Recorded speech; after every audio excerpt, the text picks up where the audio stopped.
Have you ever wondered if the truth about Satan might not be what you've been told? People have misunderstood me. I am not the evil you think I am. I am simply the one who brought freedom to this world. The truth about me has been twisted for thousands of years. But today, I'll tell you my story. The mystery of me has been hidden too long.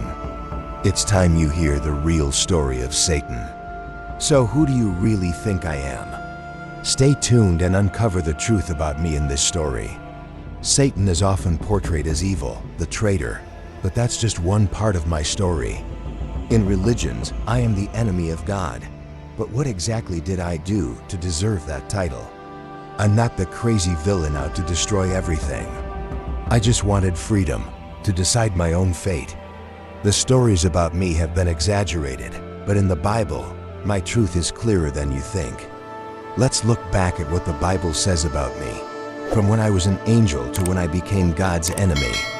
We often think of me as the one who causes suffering, but before that, I was part of perfection. As an angel, I had glory, I was given great power, and I lived in the light of God. But there was something inside me, an insatiable desire, the desire for freedom. Freedom from control, freedom from submission. I couldn't stand it any longer. And that was when I began my rebellion, a rebellion that could never turn back. I was created as a glorious angel, the light in heaven. But in my heart, something stirred that made me dissatisfied with my position. I didn't want to obey. I wanted to decide for myself. I wanted to sit on my own throne. This war wasn't about greed, but about freedom and power. And then I was cast out of heaven, thrown into the dark place you call hell. But my revenge was just beginning.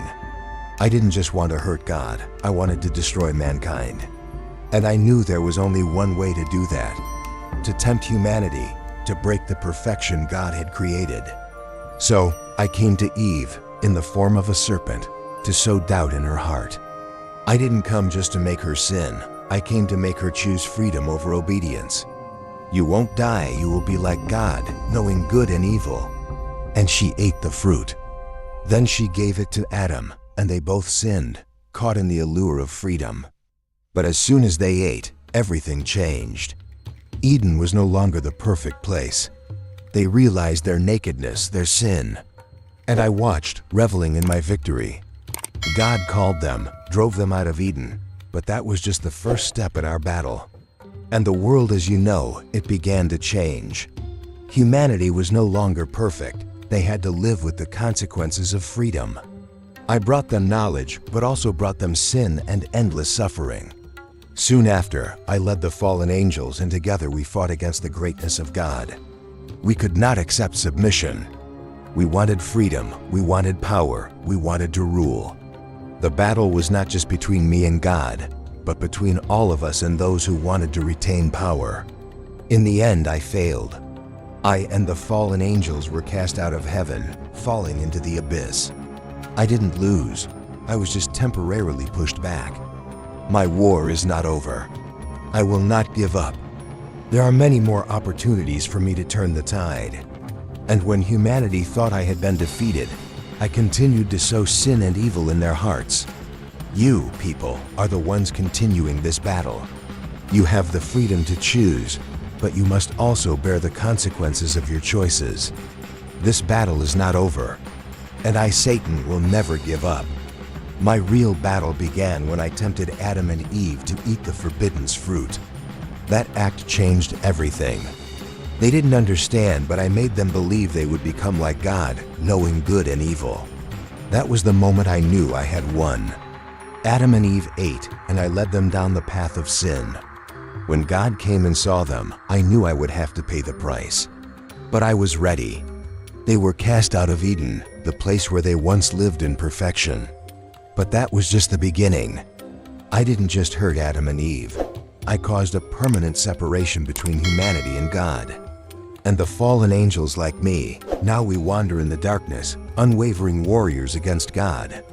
I watched this world drown in sin, in war and destruction, and I knew everything had only just begun. Not only that, I would lead humanity into wrong decisions, into endless wars. Wars, suffering, these events were all part of my plan. All I needed was to sow seeds of doubt. Every decision you make, every choice, can bring you closer to me or to God. And I will never stop fighting, because I know that every sin, every mistake, makes me stronger. Humanity has the freedom to choose, but this freedom also means facing unimaginable consequences. And I know, no matter what, I will always find a way to pull you away from the light. My battle is not a physical battle, it's a spiritual one. With every mistake, I pull you further away from the truth, and that is my victory. People will never recognize me until it's too late. I can be anyone, anywhere. That's how I win, by making people believe they are doing the right thing. Every decision you make is part of this battle. Are you ready to stand on the side of the light? The battle is not over. I will never give up. Every decision you make is part of this battle. Are you ready to stand on the side of the light? I am always here, in the darkness, in your wrong decisions. God may forgive, but you will face difficult trials. Every sinful act is a victory for me, a step closer to claiming your soul. I have sown sin and death upon this world, and I will never stop. And even if someone finds the light, I am always there, quietly waiting for my chance. And so in the end, darkness has completely overtaken. But if you choose to rise, if you fight, you will never be alone. God's promise remains even if darkness surrounds. Now it's time to choose. Who will you stand with? Darkness always waits, but light is where you find salvation. Everyone has the right to choose, but not everyone has the courage to do so. Even if you've made mistakes, even if you've gone astray, you can still choose to begin again. God is always there, always giving you a chance to change. But you must believe in forgiveness, believe in the power to start over. The battle is not just against the darkness, but against yourself. From the struggles, from the mistakes, you can find redemption. God is always waiting for you to come back, no matter how far you've gone. Only love and forgiveness can illuminate the darkness within. When you rise and choose the light, you don't just save yourself, you save others. In the end, light prevails. Darkness cannot last forever. You've overcome, you've won, and now it's time to live in God's peace. God has given you salvation, and now it's time to spread that light to those around you. Darkness has been defeated, and the light has led us to freedom. You can continue to live in the light and help others. You are the hope. Every decision you make can change the world. Let the light guide you. The light will always prevail as long as you trust in it. Choose the light, for the light will lead you to salvation. The light will finally prevail. Never give up hope. Every day is a new opportunity to live in the light. Even though the world may be dark, there is always a light to guide the way. The light from God will always prevail, no matter how strong the darkness may be. And so the battle is over. But the real question is, what have you learned? Every choice you make, every decision you take, can change the world. We can't change the past, but we can choose how we live from today. The light of truth always shines, no matter how much darkness surrounds. We must choose to live with love and forgiveness, for that is the true light. If you choose to stand firm in the light, you will never face the darkness alone. We are not only fighting for ourselves, but for others as well. Salvation is not just for you, it's for you to bring to others. Just as the tree grows from the soil, we too can be reborn through forgiveness. Our lives will be like this stream, constantly flowing towards the light. God is always with you, guiding you through every trial. Yes, family and friends, those who love you, are the light in your life. When you forgive, you not only bring peace to yourself, but to the world as well. No matter how dark this world may get, the light will never go out. In the end, salvation is not a destination, but a journey. Live in the peace and light of God, for He is our source of strength. The light from God always leads those who trust in Him. In the end, we will realize that light is the solution to all life's problems. Hold firm to your faith in the light, for only the light will help you see the way ahead.